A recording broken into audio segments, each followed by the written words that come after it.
nous venons de les chanter. Jésus, viens prendre ta place. Tu peux maintenant l'inviter avec tes propres mots, lui dire, Seigneur Jésus, viens prendre ta place.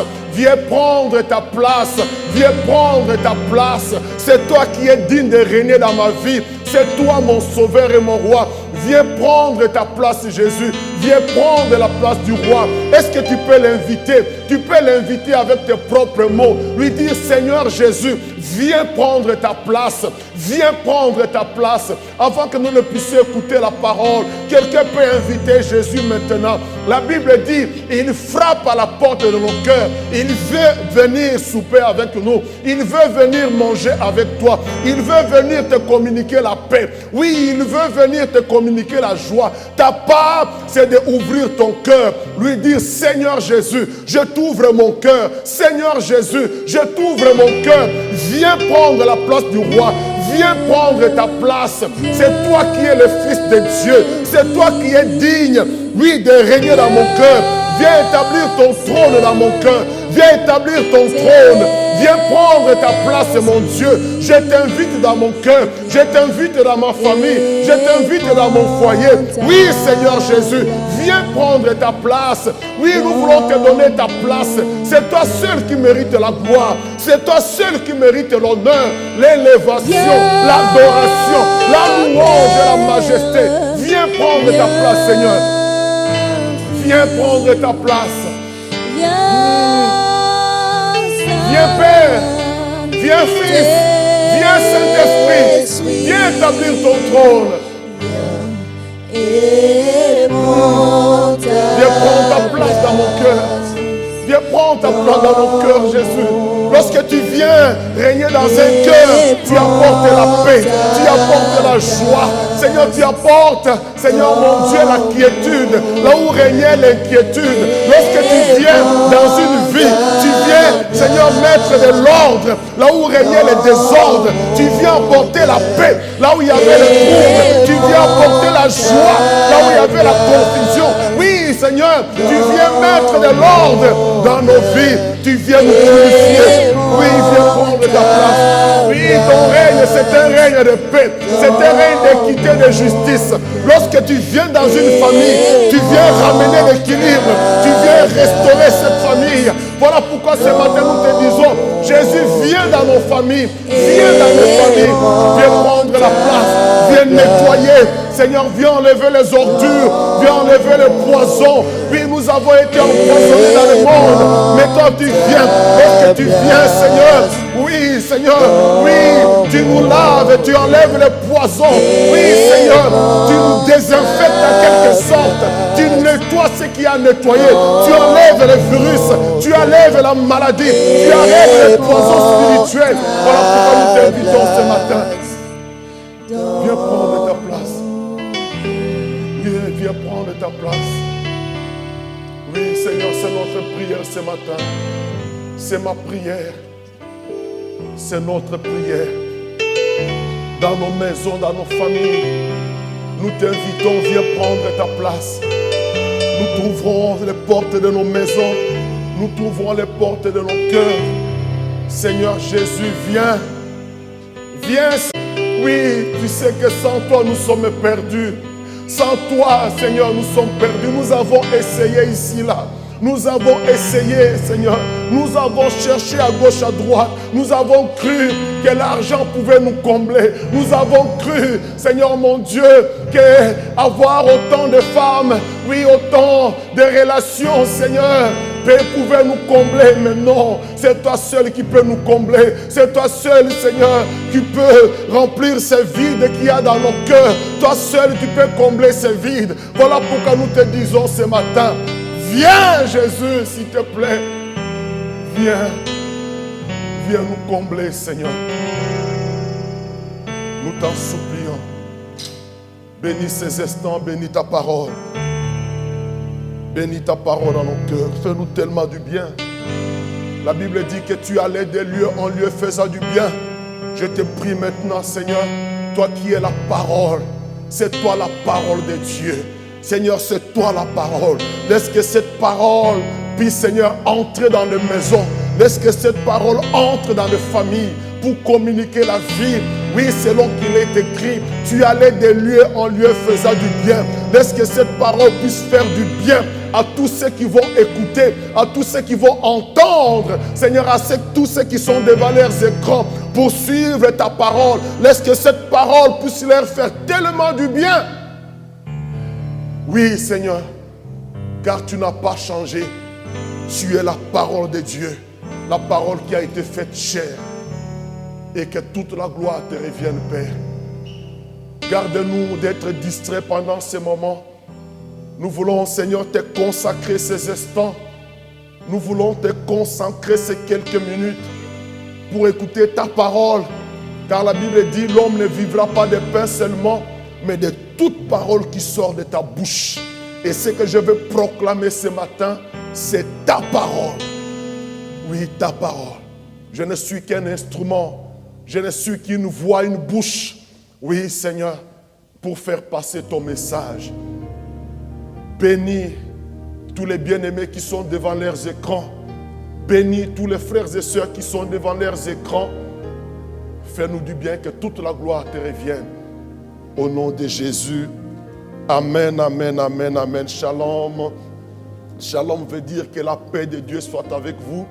Et bienvenue mes frères et sœurs. Merci d'être là devant vos écrans pour partager ces moments avec nous dans la présence du Seigneur. Vous n'êtes pas là pour un homme, vous n'êtes pas là pour faire plaisir à qui que ce soit, mais vous répondez à l'appel de notre Dieu. Vous répondez à l'appel du Seigneur. C'est lui qui nous convoque ce matin pour que nous puissions le louer, l'adorer et aussi partager sa parole. Alors sentez-vous à l'aise dans la présence du Seigneur. Soyez concentrés et que le Seigneur nous bénisse. Amen. Alors nous allons lire deux passages dans les Écritures. Nous allons continuer avec notre thème, lève-toi.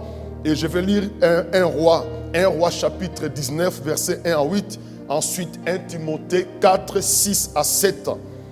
Alors je vais lire dans 1 roi chapitre 19, versets 1 à 8, où il est écrit: Akab rapporta à Jézabel tout ce qu'avait fait Élie et comment il avait tué par l'épée tous les prophètes. Jézabel envoya un messager à Élie pour lui dire que les dieux me traitent dans toutes les rigueurs si demain à cette heure je ne fais pas de ta vie ce que tu as fait de la vie de chacun d'eux. Élie, voyant cela plutôt, se leva et s'en alla pour sauver sa vie. Il arriva à Beersheba, qui appartient à Juda, et il lui laissa son serviteur.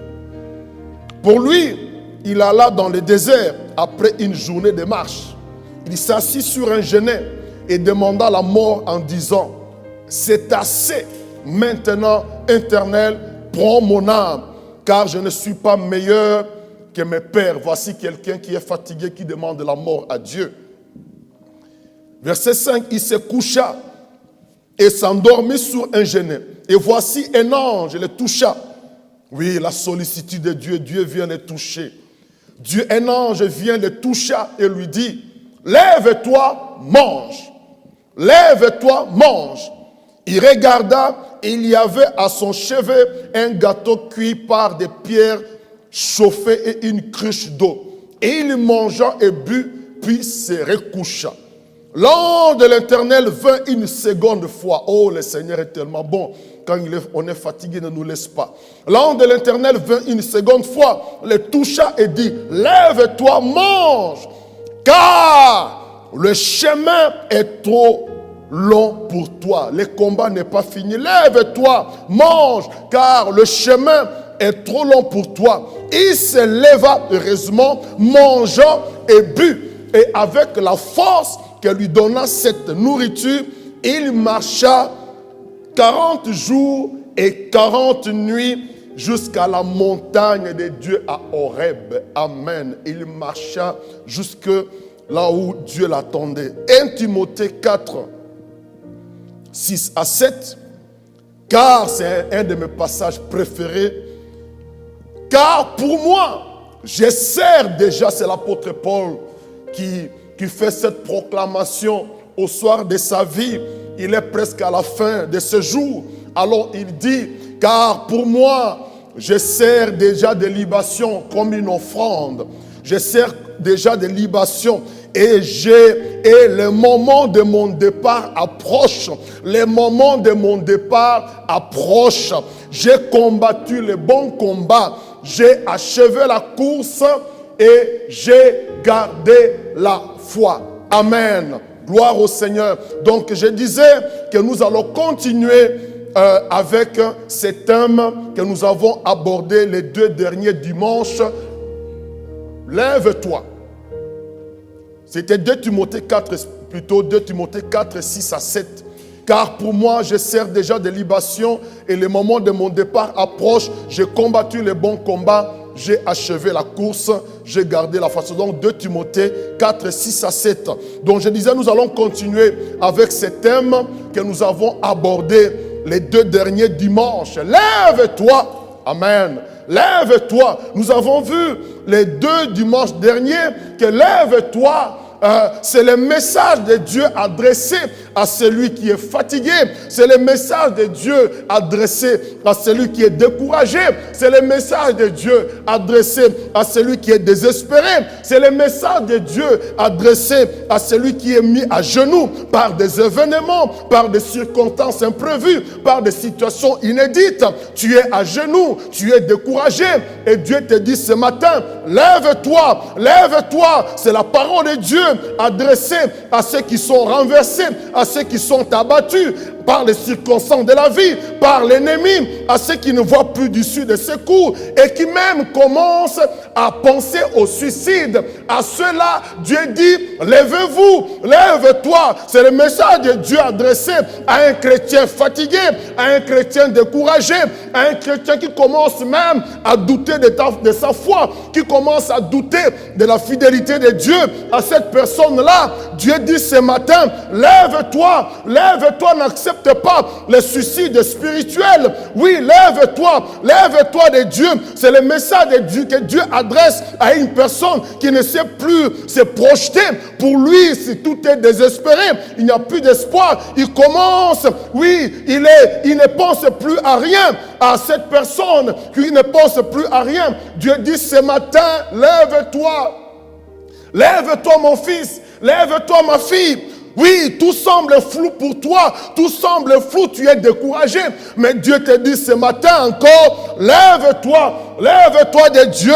C'est le message de Dieu adressé à celui qui se sent incompris, à celui, oui, qui voudrait tout lâcher. Tu voudrais tout lâcher, tu es incompris. Oui, Dieu te dit ce matin, lève-toi, lève-toi, oui, lève-toi. C'est le message que Dieu adresse à une personne qui est saisie par la peur. Oui, tu as peur du déconfinement, tu as peur de reprendre les activités professionnelles, tu es dans l'anxiété.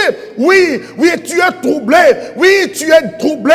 Mais Dieu te dit ce matin, lève-toi mon fils, lève-toi ma fille, lève-toi. C'est le message que Dieu adresse aux personnes découragées, désemparées. Oui, ceux qui veulent jeter l'éponge, qui pensent au suicide. Non, Dieu te dit, lève-toi, car le chemin est encore long. Amen.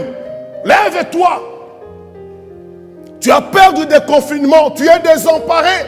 Tu veux comme arrêter le temps, tu veux arrêter la montre parce que le déconfinement est prévu à partir de demain. Mais tu voudrais arrêter le temps. Le temps ne va pas s'arrêter. Seulement Dieu te dit, lève-toi car le chemin est encore long. Alléluia. Lève-toi, dit Dieu. Et celui qui te dit lève-toi, lui-même te donne la force, lui-même renouvelle ton énergie, lui-même renouvelle ta vigueur. Toi seulement obéis, écoute seulement sa voix et lève-toi, commence à se lever et tu lui fais la confiance pour la suite. Écoute la voix de Dieu. Lève-toi, car le chemin est encore long pour toi. Oui, lève-toi.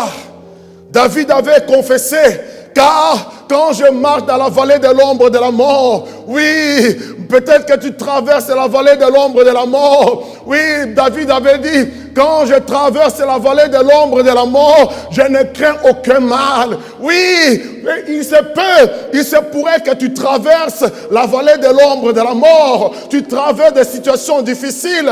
Oui, David avait dit, quand je traverse la vallée de l'ombre de la mort, je ne crains aucun mal. Je ne crains aucun mal. Oui, celui qui dit cela est passé par des situations difficiles, par des expériences compliquées.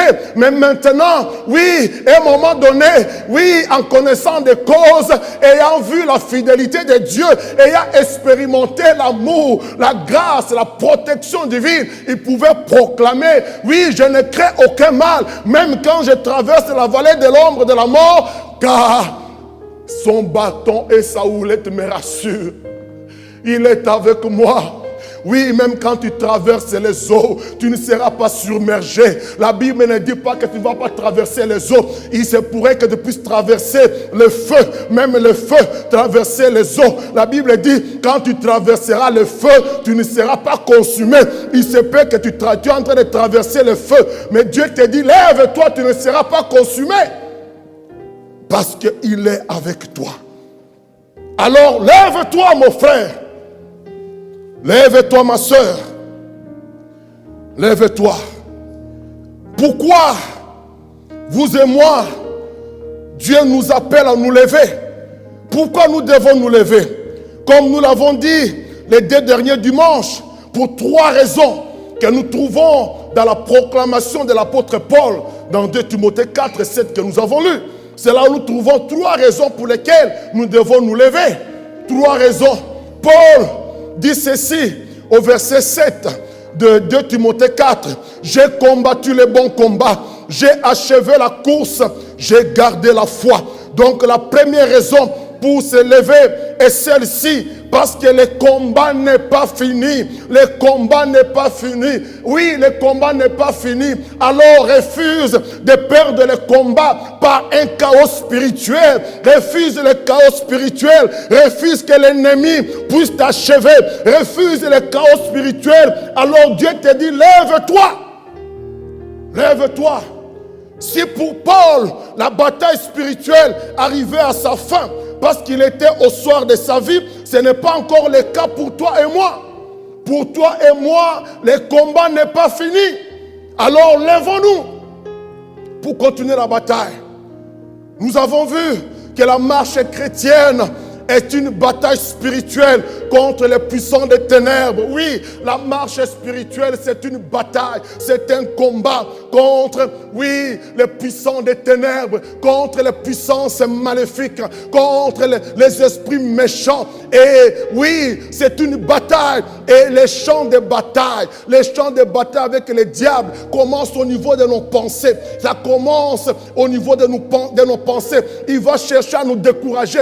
Il va chercher, oui, à nous affecter, à nous infecter par ce que nous voyons, par ce que nous attendons. Le diable sait que ce que nous voyons, ce que nous attendons nous influence. Alors, il va chercher, oui, à nous affaiblir parce que au niveau de la pensée. Au niveau de la pensée, il va semer la peur, les inquiétudes. Oui, et mes frères et sœurs, tout ce que nous voyons pendant ce temps, tout ce que nous regardons, tout ce que nous entendons n'est pas susceptible de nous encourager. Non, non. Et le diable utilise toutes ces informations-là pour nous décourager, pour nous amener à lâcher prise. Il suscite les inquiétudes et la peur. Il attaque nos pensées. Et pendant ce temps, plusieurs ont peur au regard des informations. C'est pour ça qu'il est important, mes frères et sœurs, c'est vrai qu'il ne faut pas se laisser abattre, mais il est important également de trier. Trier ce que nous entendons et ce que nous regardons. Parce que tout cela a un impact sur notre être intérieur, sur notre fonctionnement. Les détails de ce point, vous trouverez sur YouTube. Le premier message sur lève-toi. Amen.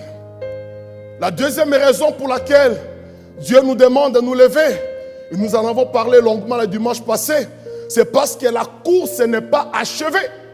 La course n'est pas achevée. à l'exemple des athlètes de ce monde qui s'engagent dans des courses pour gagner des trophées, pour gagner des récompenses, nous aussi, enfants de Dieu, depuis les jours où nous avons accepté Jésus, où nous avons donné notre vie à Jésus, à partir du jour où nous avons fait le choix de marcher dans la lumière, de quitter les ténèbres, à partir de ce jour-là, nous sommes engagés dans une course spirituelle. Alléluia.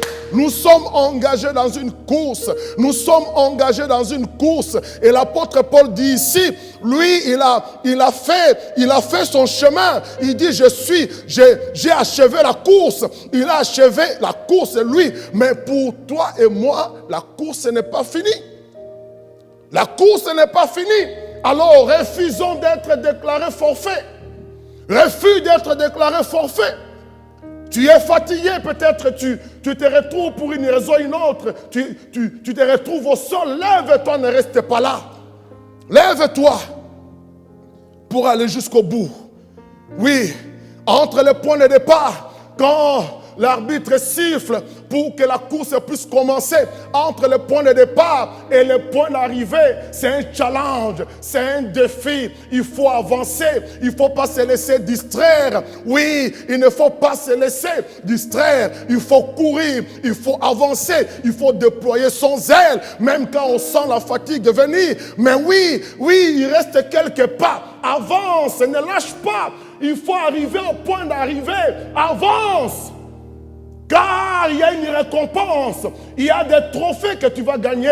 Il y a une récompense. Oui, les athlètes de ce monde, ils le font pour des couronnes corruptibles, pour des couronnes, oui, passagères, pour des récompenses passagères. Mais nous courons pour une récompense éternelle, pour une couronne incorruptible. Ces jours-là, les bons bergers te dira, bon et fidèle, tu as achevé la course. Oui, tu as combattu le bon combat. Ces jours-là, devant le Seigneur, nous aurons des trophées, nous aurons des récompenses, parce que nous n'avons pas lâché. Nous sommes allés jusqu'au bout de la course. Oui, il y avait la fatigue entre le point de départ et le point d'arrivée. Il y avait des tentations, il y avait des défis. Oui, mais malgré cela, j'ai achevé la course. Oui, Seigneur mon Dieu, donne-nous d'achever la course. L'apôtre Paul est arrivé, lui, à la fin. Il avait 3 secrets, l'apôtre Paul, pour arriver jusqu'au bout pour achever la course. Oui, il avait 3 secrets. Le premier, c'est la discipline. Il savait se discipliner. Il ne regardait pas n'importe quoi. Il n'écoutait pas n'importe quoi. Oui, l'apôtre Paul, oui, faisait des entraînements au quotidien. Parce qu'il sait qu'il est dans une course. Il faut s'entraîner. Comment s'entraîner? En lisant la Bible au quotidien. Oui, parce que la parole de Dieu, c'est la nourriture pour nos âmes. L'apôtre Paul était discipliné, notamment dans la vie de prière. Il savait qu'il fallait se ressourcer dans la présence de Dieu.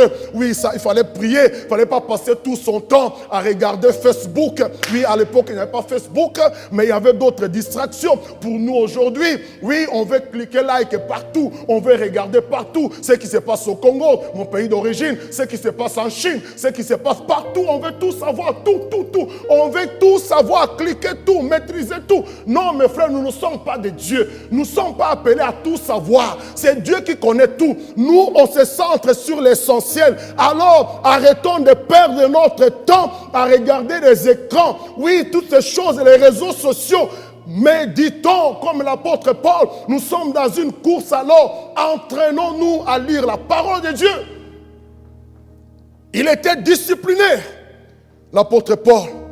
C'est lui qui dit dans 1 Corinthiens 9, ne savez-vous pas que ceux qui courent dans les stades courent tous, mais qu'un seul remporte le prix? Courez de manière à les remporter. Tous ceux qui combattent s'imposent toute espèce d'abstinence. Ils s'imposent toute espèce d'abstinence et ils le font pour une couronne corruptible. Mais nous faisons-les pour une couronne incorruptible.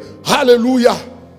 Et dit, moi donc, je cours, non comme à l'aventure, je frappe des coups, non comme battant à l'air, mais je traite durement mon corps et je le tiens assujetti, de peur d'être moi-même rejeté.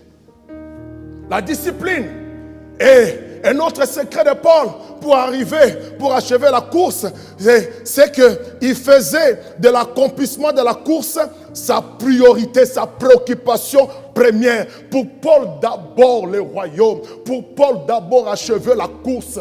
Plus rien d'autre, d'abord ça. C'était sa première préoccupation, achever la course. Peu importe, oui, peu importe les situations difficiles, oui, peu importe ce que le monde me propose, mais pour Paul, d'abord la course. Alléluia.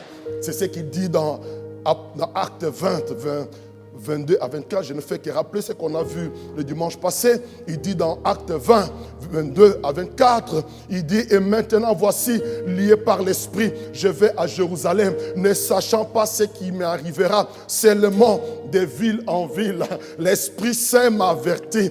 Dieu lui disait qu'il allait passer par des moments difficiles. Le Saint-Esprit m'a averti que des liens et des tribulations m'attendent. Les situations difficiles m'attendent. Mais au verset 24, mais il dit, je ne fais pour moi-même aucun cas de ma vie. Je ne fais aucun cas de ma vie. Oui, comme si elle m'était précieuse, pourvu que j'accomplisse, alléluia, pourvu que j'accomplisse. Le plus important pour Paul, c'était d'accomplir, d'achever la course, d'accomplir sa course, oui, avec joie, oui, malgré les tribulations qui étaient annoncées, malgré les persécutions qui étaient annoncées. Pour Paul, sa préoccupation, c'est achever la course. C'était sa préoccupation première. Qu'il en soit ainsi pour nous. Et le troisième secret de Paul pour achever la course, c'est qu'il faisait confiance au Seigneur. Il ne se laissait jamais ébranlé ou distrait par de mauvaises nouvelles. Oui, il ne se laissait pas distraire par de mauvaises. Vous savez, les mauvaises nouvelles, ça vient tous les jours. Oui, même quand tu n'as pas envie de les savoir, ça va te parvenir. Il y aura toujours de mauvaises nouvelles. Mais l'apôtre Paul ne se laissait pas distraire par de mauvaises nouvelles. Ici, le Saint-Esprit lui dit, Paul, il y a des choses difficiles qui t'attendent. Oui, les jours qui suivent seront des jours difficiles. Mais l'apôtre Paul dit, oui, c'est vrai, mais j'avance. Je ne me laisse pas troubler par cela. Les déconfinements ne me troublent pas. Oui, les déconfinements, il y a la confusion. On ne sait pas comment ça va se passer. Mais je ne me laisse pas troubler par ça. Oui, pourvu que j'achève la course. Le plus important pour moi, ce n'est pas les déconfinements ou les confinements. Mais le plus important pour moi, c'est d'achever la course. Oui, achever la course, c'est ce qui est plus important pour moi. Alors je ne crains rien. J'avance, les yeux fixés sur mon rocher. J'avance. Ne pas se laisser troubler par de mauvaises nouvelles. C'est ce qui a troublé les cœurs d'Élie. Un homme qui a fait un exploit avec Dieu. Élie a invoqué le feu. Le feu est tombé du ciel. Il était face à plusieurs prophètes, de faux prophètes. Il était le seul prophète face à plusieurs prophètes. Oui, les autres prophètes ont prié leur Dieu. Ils ont invoqué leur faux Dieu. Le feu n'est pas tombé. Quand Élie arrive au nom de l'Éternel, Élie a invoqué le feu. Les hommes, les descendants de sa génération ont vu le feu tomber du ciel. Le feu est tombé parce qu'un homme a invoqué le feu. C'était un jour extraordinaire sans précédent, un jour inédit. Oui, le feu est tombé. Élie a rapporté la victoire. Mais après cette victoire, lorsque Jézabel envoie quelqu'un pour dire à Élie, écoute, toi maintenant, comme les prophètes de Baal sont morts, toi aussi tu vas mourir. Oui, il a écouté. Lorsqu'il a eu ce message-là, il a eu peur. Élie a eu peur en raison des informations qu'il a reçues. Il a eu peur, saisi par la peur, il demande la mort. C'est pour ça que nous ne devons pas nous laisser ébranler par de mauvaises informations. Et aujourd'hui, nous allons continuer avec la troisième raison pour laquelle nous devons nous lever. C'est pour ne pas perdre la foi. Alléluia. Est-ce que tu peux dire pour ne pas perdre la foi? Pour ne pas perdre la foi, il faut se lever. Paul dit, les concernant, j'ai combattu le bon combat. J'ai achevé la course. Troisièmement, j'ai gardé la foi. J'ai gardé la foi. Il a gardé la foi. Alors, c'est quoi garder la foi? C'est quoi l'apôtre Paul dit, moi j'ai gardé la foi. Avant de dire c'est quoi garder la foi, il est important de vous rappeler la source de la foi. Romains 10, 17 nous parle de la source de la foi. Il est écrit dans ce passage de Romains 10, 17. Ainsi la foi vient de ce qu'on attend. La foi vient de ce qu'on attend. Et ce qu'on entend vient de la parole de Christ.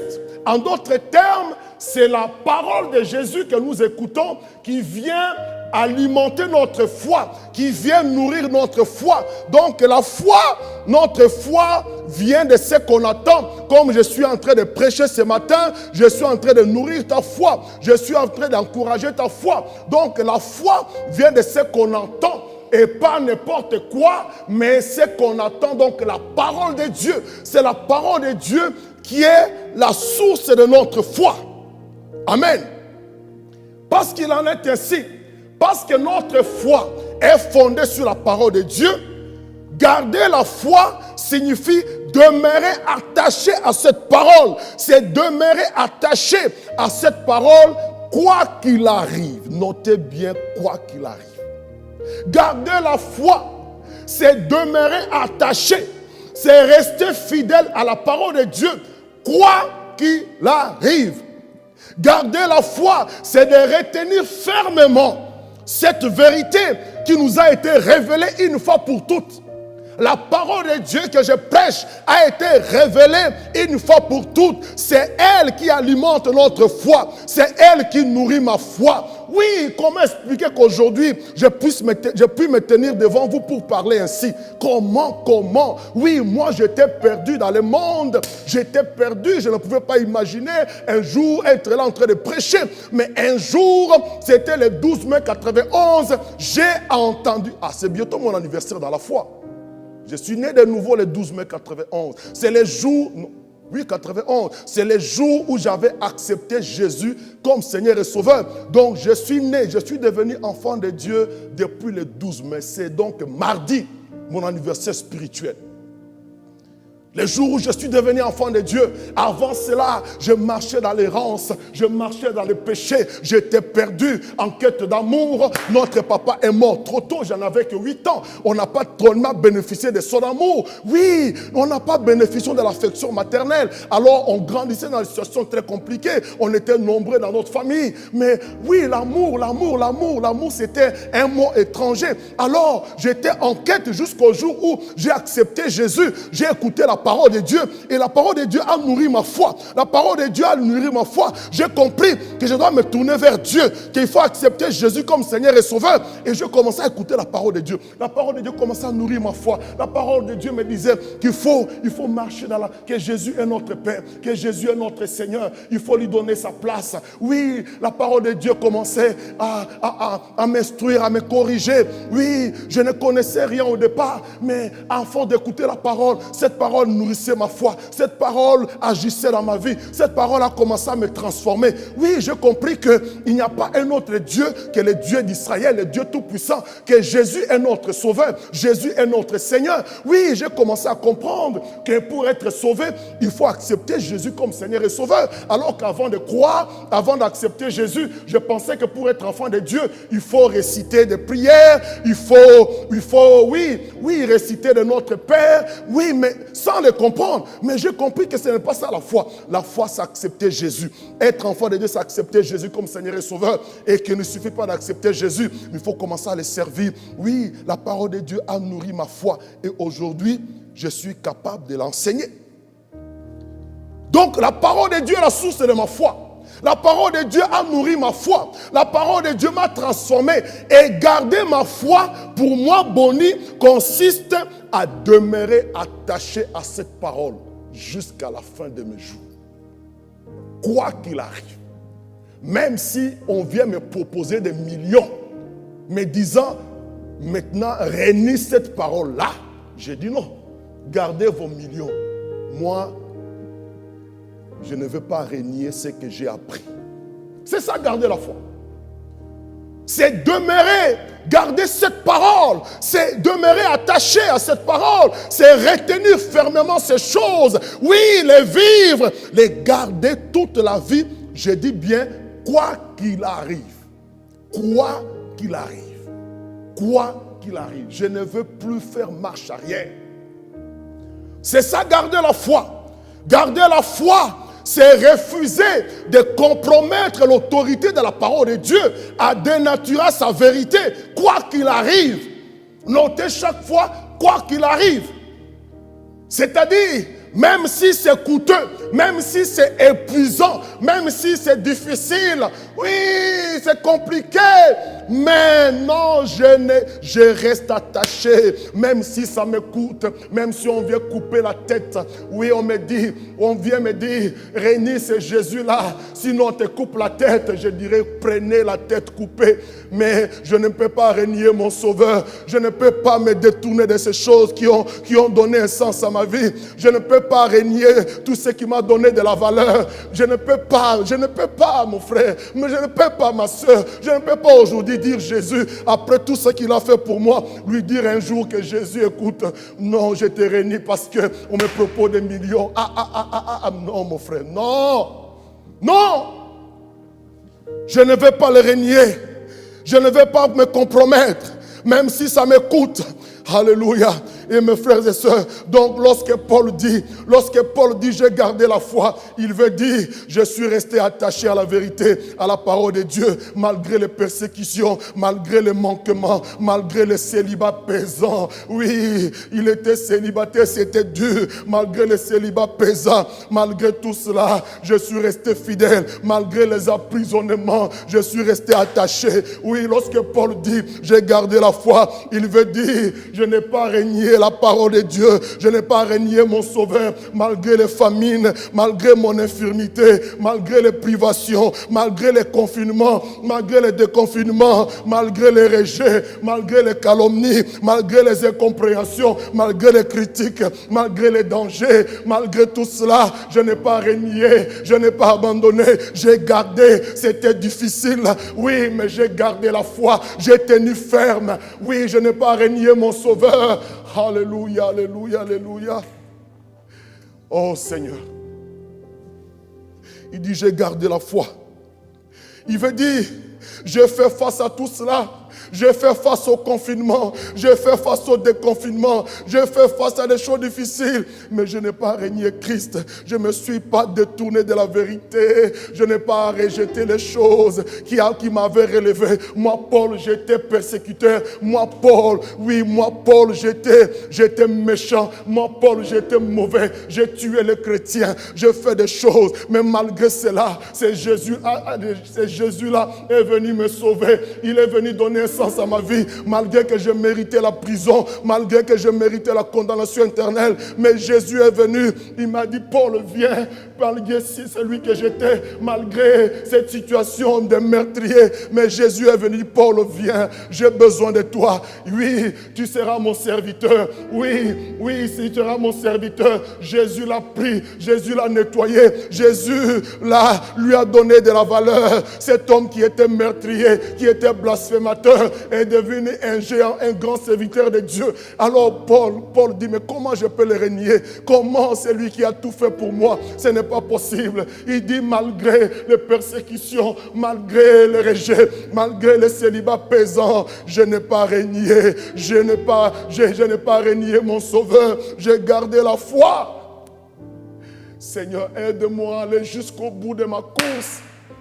Seigneur, aide-moi à garder la foi jusqu'au bout. Seigneur, je t'en prie, quoi qu'il arrive.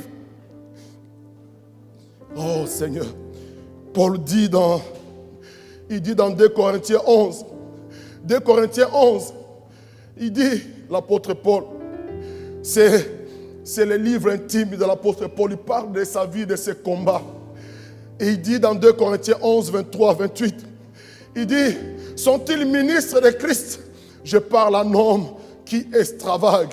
Je le suis plus encore par des travaux, bien plus par des coups, bien plus par les emprisonnements, bien plus souvent en danger de mort. 5 fois, j'ai reçu des Juifs 40 coups moins 1. 3 fois, j'ai été battu de verge. Oui, une fois, j'ai été lapidé.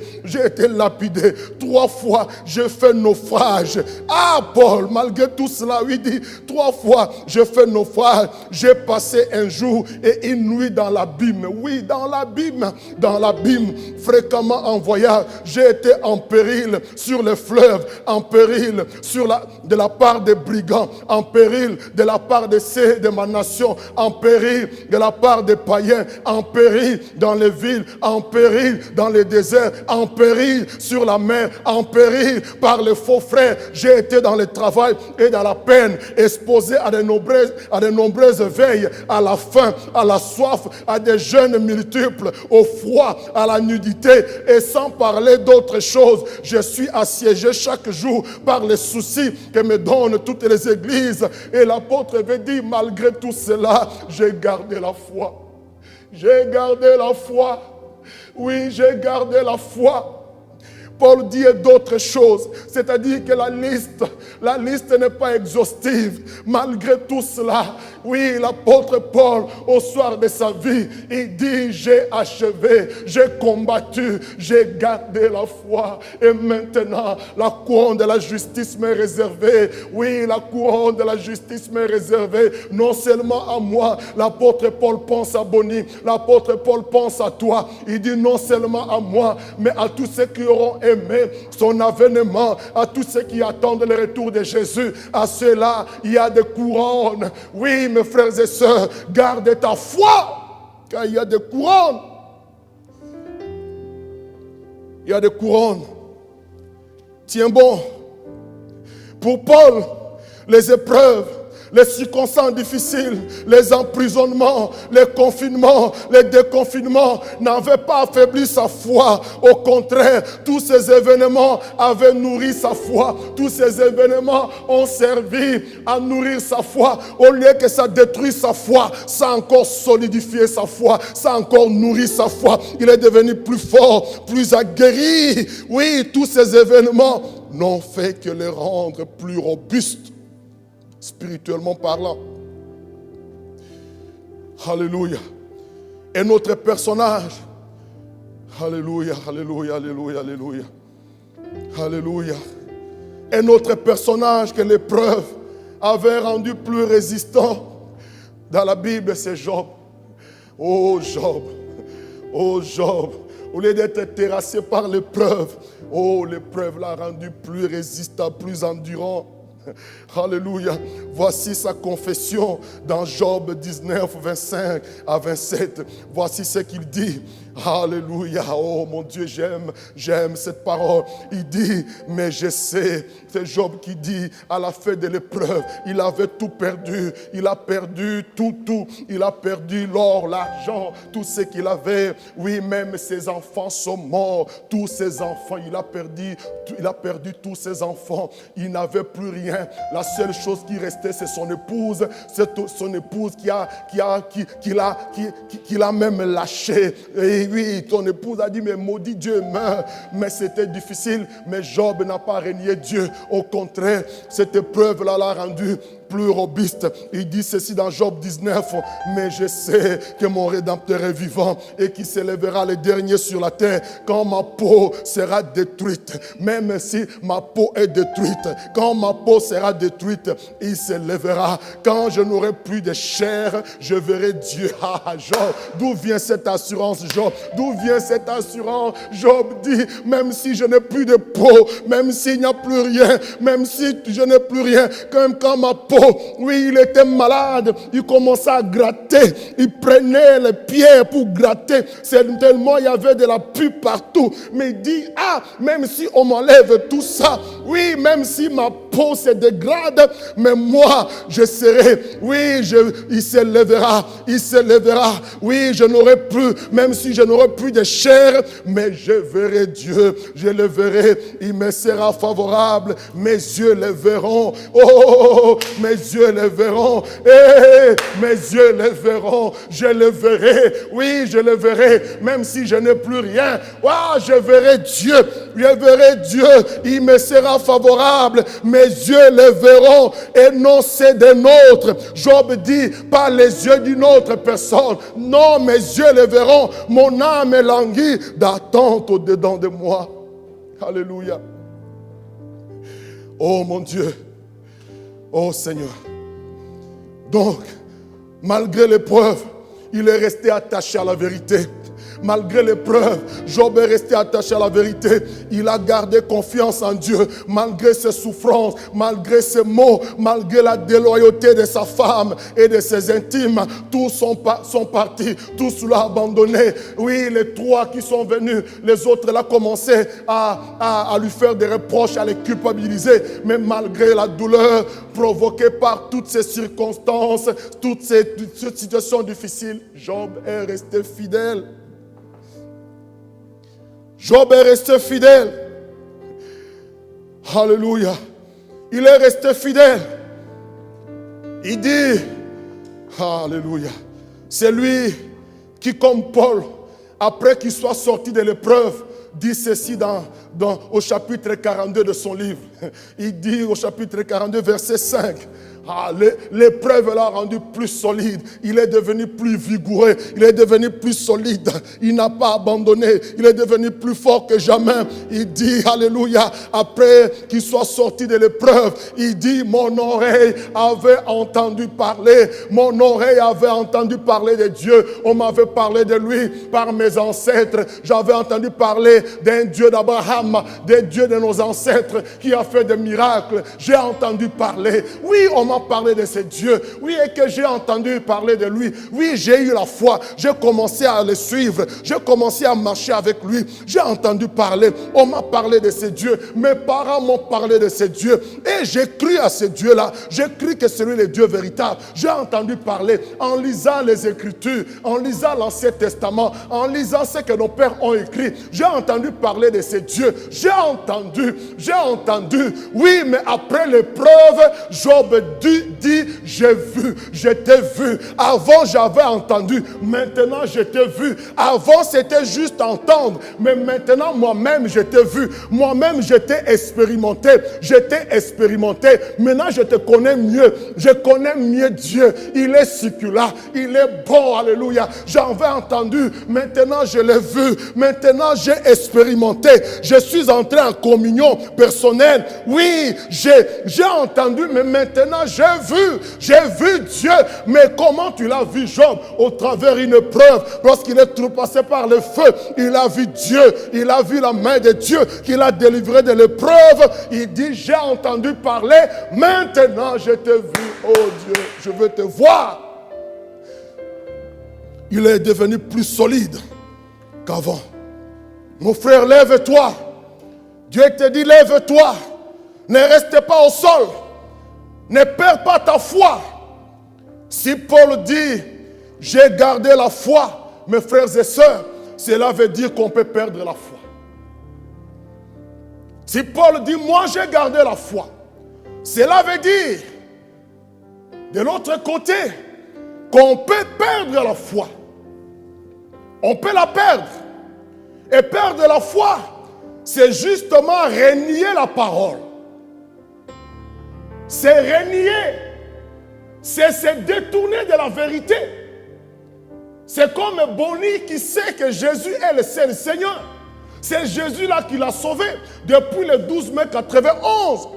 Il s'est détourné du monde. Il s'est détourné de la vieille vie.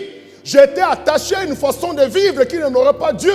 Et depuis ce jour-là, je marche avec Jésus. Il m'a façonné, il m'a purifié, il m'a lavé. J'ai compris que le seul et le véritable, c'est lui. Et c'est lui que je prêche maintenant. Renier la foi, c'est maintenant renier tout ce que je vous dis. Donc Jésus n'est pas Seigneur. Ah, il est qu'un prophète comme les autres. C'est ça renier la foi. Rejeter tout ce que j'ai dit. Et c'est possible d'en arriver là. Et je ne veux pas en arriver là. Je l'ai pris pour toi, pour moi aussi, pour toi. Il ne faut pas qu'on en arrive là. Nous connaissons la vérité. Nous nous sommes détournés du monde. renier la foi, c'est détacher, renier la vérité. Compromettre, remettre en cause les vérités comprises et confessées. On peut perdre la foi. Et nous voyons dans la Bible des cas de plusieurs croyants, personnes qui avaient perdu la foi. 1 Timothée 1 nous parle d'Hyménée et d'Alexandre, qui eux avaient fait naufrage. Il est écrit donc dans 1 Timothée 1, 18 à 20. Il ne faudra pas que cela nous arrive. Paul dit à Timothée ceci: les commandements que je t'adresse, Timothée, mon enfant, selon les prophéties précédemment, selon les prophéties faites précédemment à ton sujet, c'est que d'après elles, tu combattes les bons combats. Tu combattes les bons combats. L'apôtre avait la notion de combat, il comprenait, il était au parfait du fait que la vie spirituelle c'était un combat. Alors il dit à Timothée, les prophéties faites précédemment à ton sujet, c'est que d'après elles, tu combattes les bons combats en gardant la foi et une bonne conscience. Cette conscience, quelques-uns l'ont perdue et ils ont fait naufrage par rapport à la foi. Vous voyez, tu nages. Oui, tu es en train de nager pour t'en sortir. La vie spirituelle, tu es en train de nager pour aller dans l'autre bord. Mais naufrage, tu te retrouves en dessous de l'eau. Et ils ont fait naufrage par rapport à la foi. De ce nombre sont Hyménée et Alexandre, que j'ai livrés à Satan, afin qu'ils apprennent à ne plus blasphémer. Voilà, ils avaient commencé à blasphémer. À parler du mal de Dieu. C'est comme moi aujourd'hui, je prêche la parole et demain je parle du mal. Non, Seigneur, que cela ne m'arrive pas. Mon Sauveur.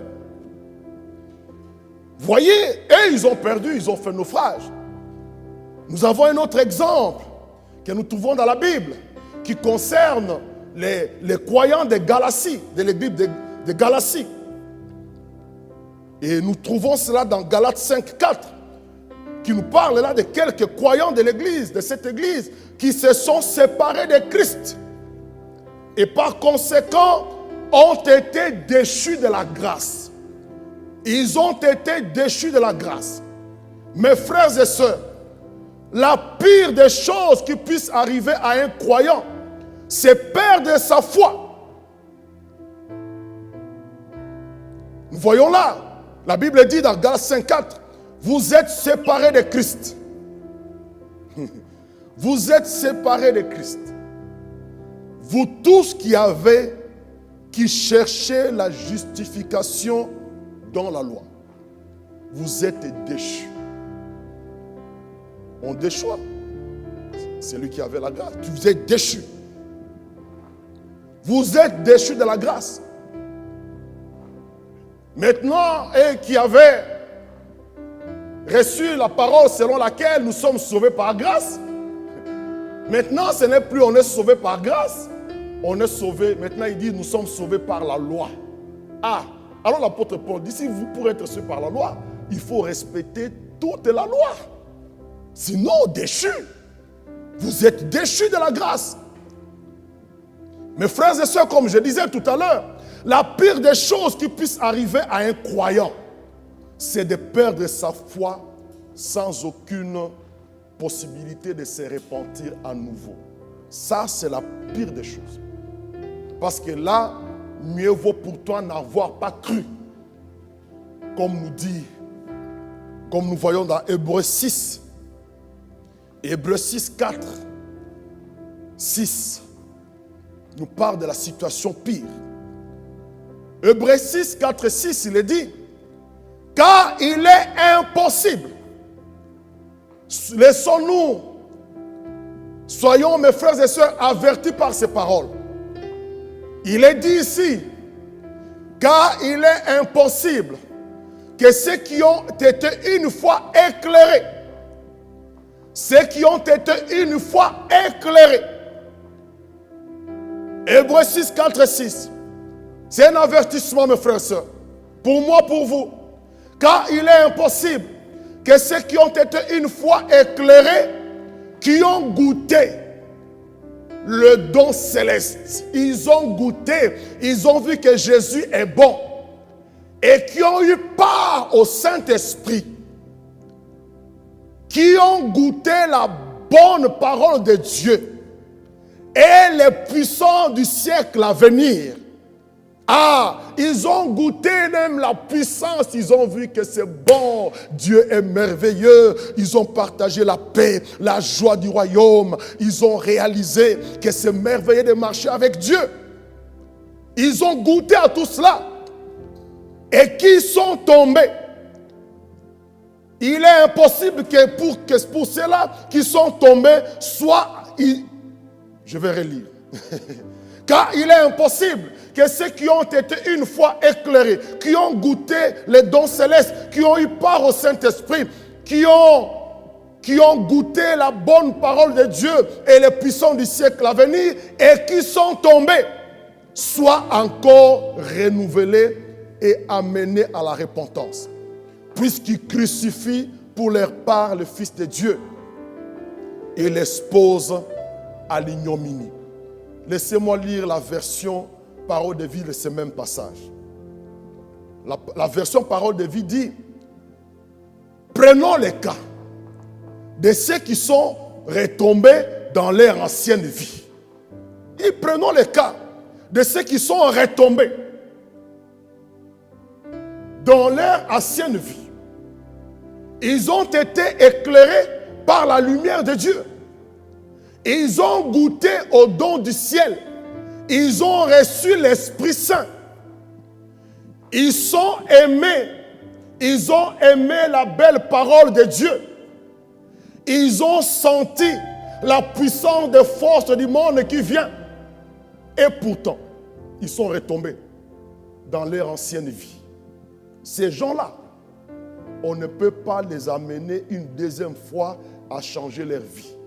En effet, ils clouent de nouveau le Fils de Dieu sur la croix. Ils donnent aux autres l'occasion de l'insulter. Une condition pire.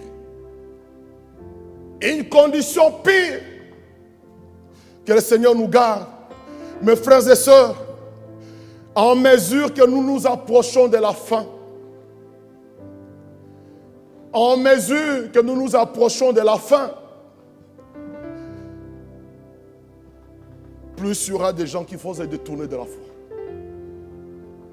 Plus on s'approche de la fin, plus les gens vont se détourner. Oh Seigneur, garde-nous. Plus on s'approche de la fin, la Bible nous avertit, laissons-nous avertir, plus les gens vont se détourner. C'est ce que Paul donne comme avertissement à Timothée dans 1 Timothée 4, au verset 1, où il dit, c'est Paul qui parle à Timothée, il dit, mais l'Esprit dit expressement que dans les derniers temps, quelques-uns abandonneront la foi. Quelques-uns vont abandonner la foi pour s'attacher à des esprits séducteurs et à des doctrines de démons. Plusieurs vont se détourner. Plusieurs vont abandonner la foi. Plus on s'approche de la fin, plus il y a des moments difficiles, plus plusieurs malheureusement vont se détourner pour s'attacher à des doctrines de démons. Je prie qu'il n'en soit pas le cas pour toi. Je disais, mes frères et sœurs, soyons avertis par ces paroles. Soyons avertis par ces paroles et marchons avec assurance. Marchons avec assurance parce qu'il y a espoir.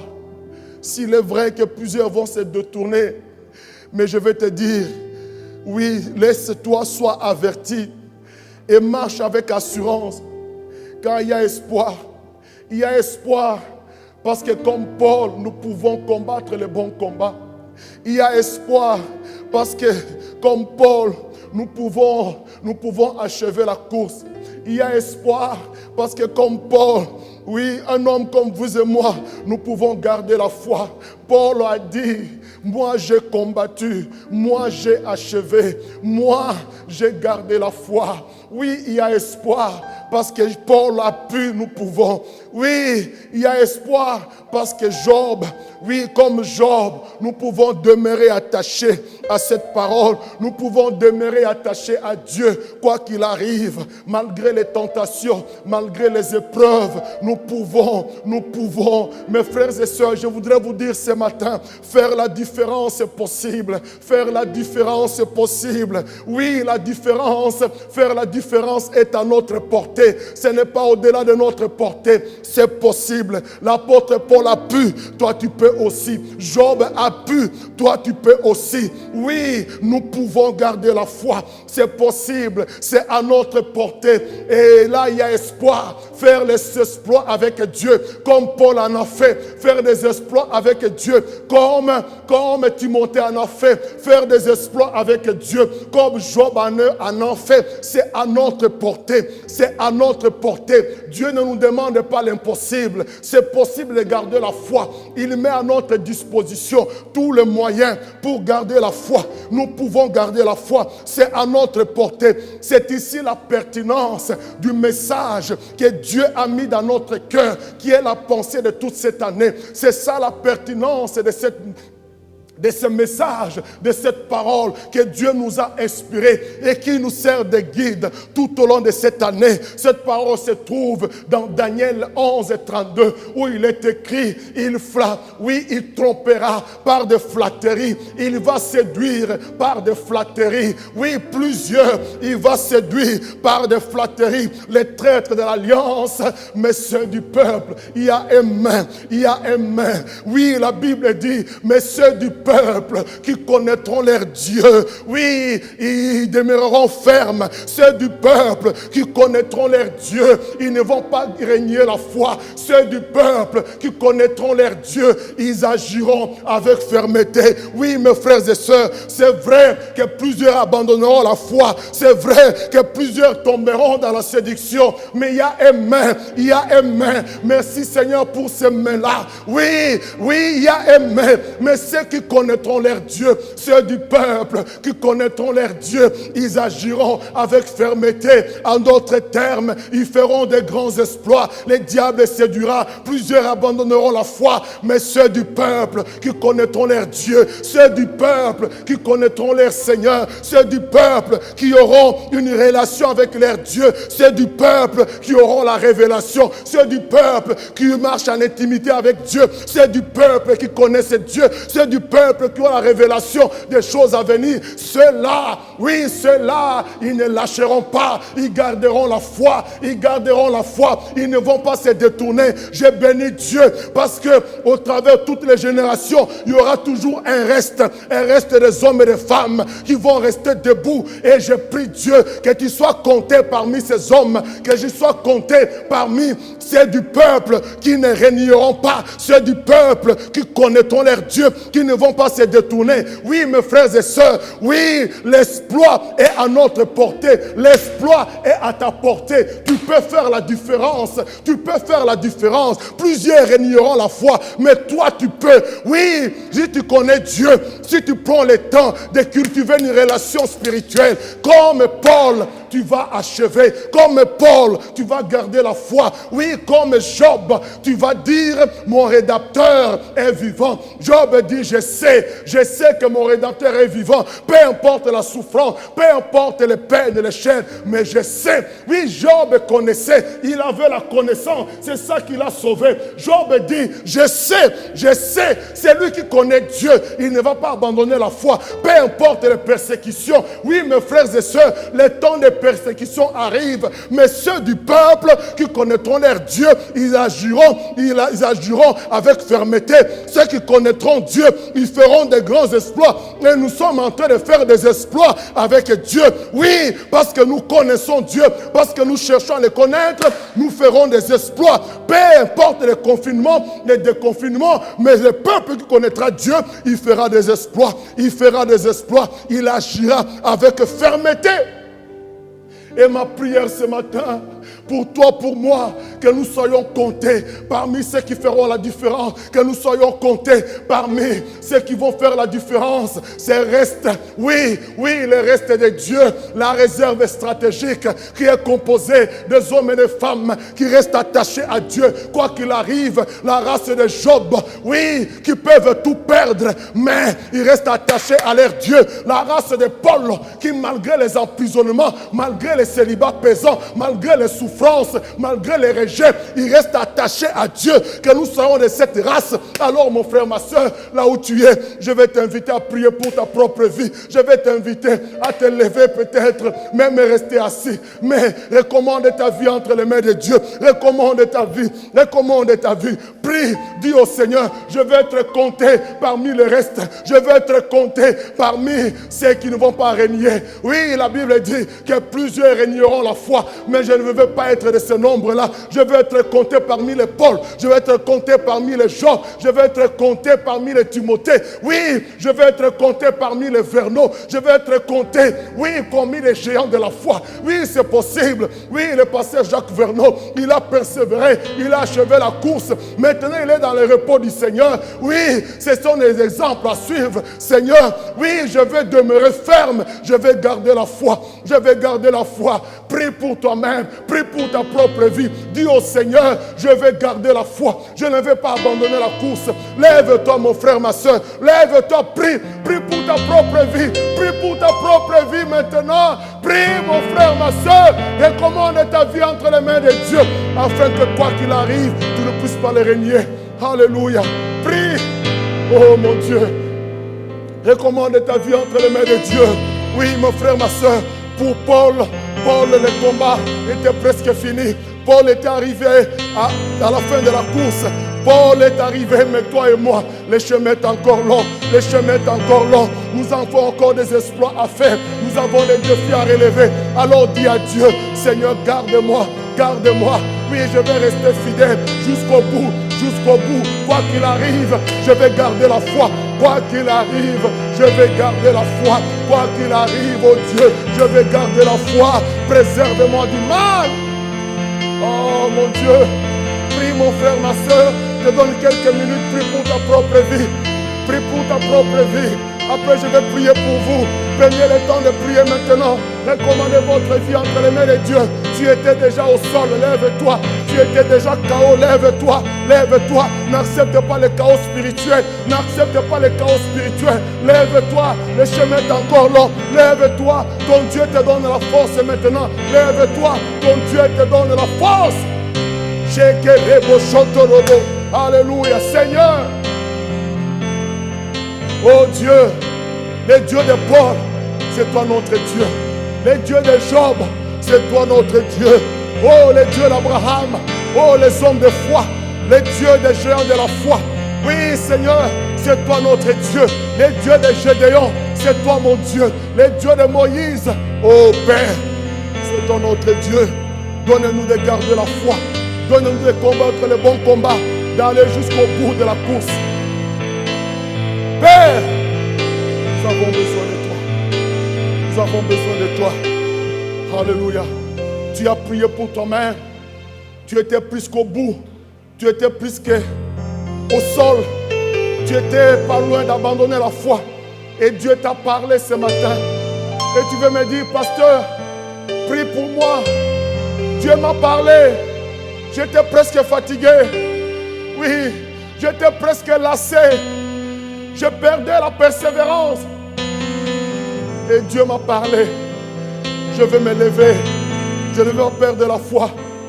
Alors, levez vos mains là où vous êtes dans vos maisons. Je vais prier pour vous. Le Seigneur vous voit. Le Seigneur voit l'état de votre cœur. Le Seigneur voit votre sincérité. Oui, vous n'étiez pas loin de jeter l'éponge. Vous n'étiez pas loin d'abandonner la course. Oui, de mettre la Bible de côté. Je veux dire, Seigneur, renouvelle mes forces. Je vais prier pour vous. Seigneur, je te recommande ces bien-aimés qui sont dans leur maison et qui maintenant ont écouté ta voix. Seigneur, ils veulent aller jusqu'au bout. Seigneur, je les recommande entre tes mains. Seigneur, qui s'élève maintenant, qui s'élève spirituellement. Seigneur, qui s'élève. Seigneur, qu'ils combattent le bon combat. Seigneur, qu'ils aillent jusqu'au bout de la course. Seigneur, qu'ils gardent la foi. Seigneur, mon Dieu, qu'ils gardent. Fortifie là où ils sont, Seigneur. Ranime-les spirituellement. Ranime leur foi. Ranime leur zèle pour toi. Ils ont perdu les ailes. Ils ont perdu le goût de lire la parole de Dieu. Ils ont perdu plutôt le goût de la prière. Ils ont perdu le plaisir d'être dans ta présence. Seigneur, ranime cela. Ranime cela maintenant. Ranime, qu'ils retrouvent la joie de méditer. Qu'ils retrouvent la joie de lire ta parole. Qu'ils retrouvent la joie, Seigneur mon Dieu, de prier. Qu'ils retrouvent la joie. Et avant de terminer, j'ai à cœur de prier pour ceux qui veulent faire ces pas de la foi pour la première fois. Vous m'avez écouté, vous avez suivi la parole et vous voulez vous engager pour Dieu. Moi, je l'ai fait le 12 mai 91. C'était là, ce jour-là que Dieu m'a parlé d'une manière particulière. Ce jour-là, j'ai compris que je devais m'engager pour marcher avec Dieu. Je devais dire oui à Jésus. Je devais ouvrir mon cœur au Seigneur Jésus. C'est ce jour-là que ma course a commencé. Ce jour-là, ma course a commencé. Le 12 mai 91, les jours où j'ai accepté Jésus comme Seigneur et Sauveur, ma course a commencé ce jour-là. Et toi, tu vas entrer dans cette course. Tu veux marcher avec le Seigneur. Tu veux donner ta vie à Jésus. Alors, je vais prier avec toi. Lève seulement ta main là où tu es. Le Seigneur te voit. C'est l'attitude du cœur qui compte. Et je vais prier avec toi. Seigneur, tu vois tous ces bien-aimés qui sont dans leur maison, qui aujourd'hui, Seigneur, veulent commencer cette course, veulent marcher avec toi. Seigneur, ils veulent te donner leur cœur. Ils t'invitent dans leur vie. Jésus, ils veulent que tu sois leur sauveur, leur Seigneur. Que le Jésus que je prêche, que celui qui m'a transformé, que tu sois également leur sauveur. Que tu sois également leur Seigneur. Et que l'œuvre que tu as faite dans ma vie, tu puisses également l'accomplir dans chacune de leurs vies. Et ces bien-aimés t'ouvrent la porte de leur cœur. Merci d'y entrer, Seigneur. Merci d'accepter leur invitation. Et maintenant, de leur donner la position d'enfant de Dieu. Car lorsque nous t'acceptons comme Seigneur et Sauveur, Seigneur, tu nous donnes l'identité d'enfant de Dieu. Selon qu'il est écrit, Dieu a tant aimé le monde qu'il a donné son Fils, afin que quiconque croit ne périsse point, mais qu'il ait la vie éternelle. Merci pour la vie éternelle que tu leur offres maintenant. Seigneur, que désormais, une nouvelle histoire commence dans leur vie. Qu'un nouveau chapitre s'ouvre. Qu'une nouvelle page s'ouvre. Avec toi, Seigneur, que tu les bénisses. Seigneur, que tu les bénisses. Oh, nous te sommes reconnaissants pour ta parole. Aide-nous à garder la foi jusqu'au bout. Aide-nous à combattre le bon combat. Et d'achever la course. Et que toute la gloire te revienne. Dans le nom de Jésus, je vais prier maintenant pour ce que nous allons offrir au Seigneur.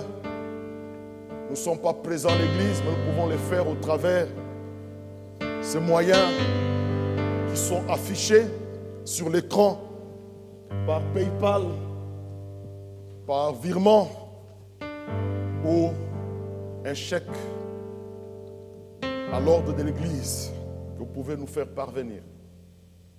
Et nous prions que le Seigneur vous bénisse pour votre fidélité, pour l'amour que vous témoignez à son œuvre, pour que celle-ci avance, parce que l'Église a besoin de moyens pour financer ses activités spirituelles. Et Dieu nous appelle donc à contribuer par nos dîmes et nos offrandes, de manière volontaire, sans pression, mais avec joie également. Et je vais prier pour cela, pour que le Seigneur bénisse ce que nous allons donner, mais qu'il bénisse également ceux qui vont contribuer. Seigneur, bénis ces dîmes et ces offrandes de la part de tes enfants, de la part de ceux qui le font maintenant, Seigneur. Bénis-les. Seigneur, bénis ce que nous donnons et bénis ceux qui donnent. Que nous ayons toujours, Seigneur, de quoi satisfaire nos besoins.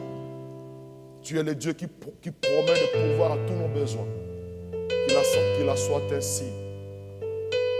Père, dans le nom de Jésus, nous avons ainsi prié. Et avec moi, nous disons Amen, Amen, Amen, Amen. Est-ce qu'on peut acclamer le Seigneur? Oui, acclamons le Seigneur là où vous êtes, que son nom soit glorifié. Nous allons continuer donc avec ce thème très très riche, très important. Lève-toi. Et je vais parler le dimanche prochain des choses qui peuvent nous détourner de la foi. C'est un thème d'actualité. Le Seigneur annonce que les temps à venir seront difficiles. Et les enjeux sera de garder notre foi. Parce que le diable va faire tout pour nous éloigner de Dieu. Il va nous éloigner de la bergerie pour nous achever. Il voudrait nous éloigner plutôt de la bergerie. C'est pour ça que nous devons prêcher sur ces choses pour avertir le peuple de Dieu. Donc je vais continuer le dimanche prochain pour parler des choses qui peuvent nous détourner de la foi. Amen. Donc nous sommes arrivés à la fin, mais je vais clôturer ce moment par la prière. Nous allons prier pour ceux qui vont reprendre le travail, ceux qui étaient en télétravail. Nous allons prier pour vous. Vous êtes peut-être inquiets, mais nous allons prier pour que le Seigneur puisse vous donner la force. Mais avant cela, nous voulons souhaiter bon anniversaire à tous les bien-aimés qui ont fêté leur anniversaire, peut-être aujourd'hui ou la semaine passée. Alors nous voulons vous souhaiter bon anniversaire à vous. Nous pensons particulièrement aux Félix, nous pensons à Mamado qui ont fêté leur anniversaire. Vraiment que Dieu vous bénisse. Peut-être qu'il y a d'autres qui ne nous ont pas fait parvenir cela. Vraiment, nous vous souhaitons tous bon anniversaire. Merci d'être là pour servir le Seigneur avec nous. Merci d'être dans la même barque pour que nous puissions avancer ensemble. Et nous prions vraiment que le Seigneur vous bénisse et qu'il prenne soin de vous là où vous êtes. Bon anniversaire, que Dieu vous bénisse. Nous vous rappelons que nous sommes là tous les dimanches, donc de 10h30 à 12h30 pour le culte dominical comme aujourd'hui. Et tous les mardis de 19h à 20h30 aussi, nous sommes en live pour nos études bibliques. Nous allons continuer ainsi. Il y a le déconfinement, mais nous ne sommes pas encore autorisés à nous réunir ici pour des raisons sanitaires. Donc nous allons continuer avec le live et je vous invite vraiment, mes frères et sœurs, à vous connecter. Ne vous déconnectez pas, mais soyons connectés. Écoutons la parole de Dieu. Donc tous les mardis de 19h à 20h30. Et aussi, nous avons une émission, La Voix de la Famille, qui passe tous les mercredis à partir de 19h. C'est une émission qui a pour but de promouvoir la famille, d'encourager les membres de la famille, les enfants, les parents, les couples. Dieu nous a mis à cœur cela et cette émission est une bénédiction pour les familles. Vous pouvez suivre les épisodes passés et aussi vous connecter le mercredi prochain à partir de 19h. Et nous avons également nos temps de prière, nos réunions de prière, ici aussi en live tous les vendredis de 19h à 20h30. Vendredi, c'est notre journée de jeûne et prière, n'oubliez pas cela. Les confinements ou le déconfinement ne nous déconnectent pas de la vie de prière, de jeûne et prière. Donc, nous sommes donc en jeûne et prière toute la journée de vendredi.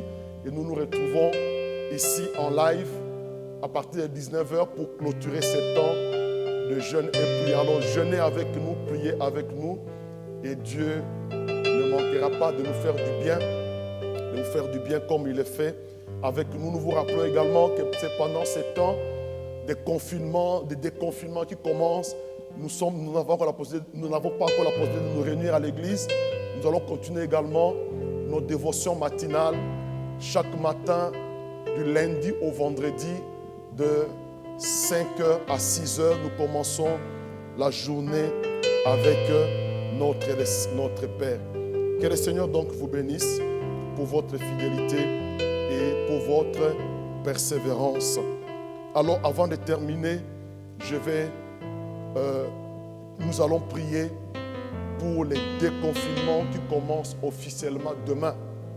Même le gouvernement est plus ou moins dans la confusion parce qu'ils ne maîtrisent pas tout. Ils ont essayé de faire ce qu'ils pouvaient faire. C'est pourquoi nous devons prier pour nos autorités, prier pour notre président, prier pour le Premier ministre ainsi que tous les membres du gouvernement, les parlementaires, nos autorités municipales, parce qu'il y a un challenge. C'est un défi pour eux. Ce n'est pas évident de maîtriser les maîtrisables. Ils ne contrôlent pas tout, l'évolution exacte de la situation. Ils font ce qu'ils peuvent, mes frères et sœurs. Inutile de condamner le gouvernement, inutile de culpabiliser nos autorités. Notre devoir, c'est de prier pour elles, prier pour nos autorités, parce qu'ils ont besoin de nos prières. Arrêtons de les culpabiliser. Ils font ce qu'ils peuvent, ce sont des humains. Ils ont besoin de la sagesse de Dieu afin de faire au mieux. Je dis bien au mieux, de faire au mieux. Donc, prions pour eux, pour qu'ils ne soient pas non plus sous l'influence de Satan. Parce que le diable, qui est le prince de ce monde, va chercher toujours à les influencer. Parce que la majorité ne sont pas sous la direction du Seigneur. Ils n'ont jamais accepté Jésus.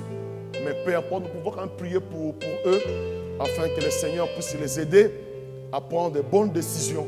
Car la Bible dit, le cœur de l'homme, c'est comme un courant d'eau entre les mains de Dieu. Il peut l'incliner du côté de sa volonté. Alors nous allons terminer donc, et je vais prier pour le déconfinement, pour recommander tous les bien-aimés qui ont passé beaucoup de temps à la maison, qui vont reprendre le travail demain. Père, nous voulons nous recommander entre tes mains. Nous voulons recommander cette étape de déconfinement entre tes mains.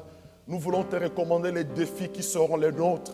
Les défis de reprendre le travail après, Seigneur, quelques mois de confinement à la maison. Ça a créé d'autres habitudes. Seigneur, maintenant nous devons sortir de ces habitudes. Seigneur, pour reprendre le travail. Nous te prions de soutenir tes enfants. Nous te prions de fortifier tes enfants. Nous te prions, Seigneur, que ta grâce accompagne tes enfants. Oui, la Bible dit, la grâce et le bonheur m'accompagneront. La Bible déclare aussi, lorsque nous tournons vers toi nos regards, nos visages rayonnent de joie. Nous plaçons toute notre confiance à toi. Nous recommandons nos bien-aimés, nos frères et sœurs. Nous recommandons la journée de demain, les débuts de confinement entre tes mains. Merci de soutenir les enfants qui vont pouvoir se rendre à l'école. Seigneur mon Dieu, parce qu'ils ne peuvent pas faire autrement. Nous prions pour, Seigneur mon Dieu, tes serviteurs, tes enfants qui vont reprendre le chemin des activités professionnelles. Laisse que ton ombre nous couvre. Seigneur, que les pestes soient éloignées de nous. Que la grâce et le bonheur nous accompagnent. Seigneur mon Dieu, que ton ombre nous couvre. Seigneur, que nous soyons sur ton abri. Seigneur mon Dieu, dans le nom de Jésus, que la grâce et le bonheur accompagnent tes enfants. Seigneur, distingue ton peuple, Père. Nos yeux sont fixés sur toi. Nos yeux sont fixés sur toi. Nous nous recommandons entre tes mains. La Bible dit, ceux-ci s'appuient sur les chars, les autres sur leurs chevaux. Mais nous nous appuyons sur Dieu. Nous faisons notre confiance en Dieu. Nous plaçons notre confiance à toi. Et la Bible dit que celui qui se confie à toi, il ne sera pas dans la confusion. Que tes enfants ne soient pas dans la confusion. Qu'ils soient joyeux, qu'ils soient souriants, qu'ils apportent, Seigneur, la joie dans leur milieu professionnel, qu'ils n'apportent pas l'anxiété, qu'ils n'apportent pas la peur, mais qu'ils apportent la joie, qu'ils apportent la gaieté, qu'ils apportent, Seigneur mon Dieu, le sourire, qu'ils aillent pour rassurer les autres collègues, que tes enfants puissent, Seigneur, être comme les sels de la terre. La Bible dit que nous sommes les sels de la terre, que tes enfants, oui, qui vont reprendre leurs activités professionnelles, Seigneur, soient comme les sels qui puissent apporter la saveur. La Bible nous dit, Seigneur, dit que nous sommes la lumière du monde, que là où ils travaillent, ils puissent être la lumière, qu'ils puissent éclairer, Seigneur, qu'ils puissent parler de toi, qu'ils puissent évangéliser, qu'ils puissent rassurer leurs collègues. Seigneur, nous les recommandons entre tes mains, nous nous recommandons entre tes mains, nous te bénissons, Père, pour ta grâce et ta fidélité. Que ton nom soit glorifié, Père, et que l'honneur et la gloire te reviennent. Merci pour ce temps que tu nous as accordé. Merci pour ta parole. Merci de continuer à nous parler, Seigneur. Que l'amour du Père, que la communion du Saint-Esprit et la grâce de notre Seigneur Jésus soient avec vous. Je vous souhaite à tous bon dimanche. Que Dieu vous bénisse. Vous êtes à 2-3 dans la même maison. Saluez-vous les uns les autres et que la paix du Seigneur soit avec vous. Amen.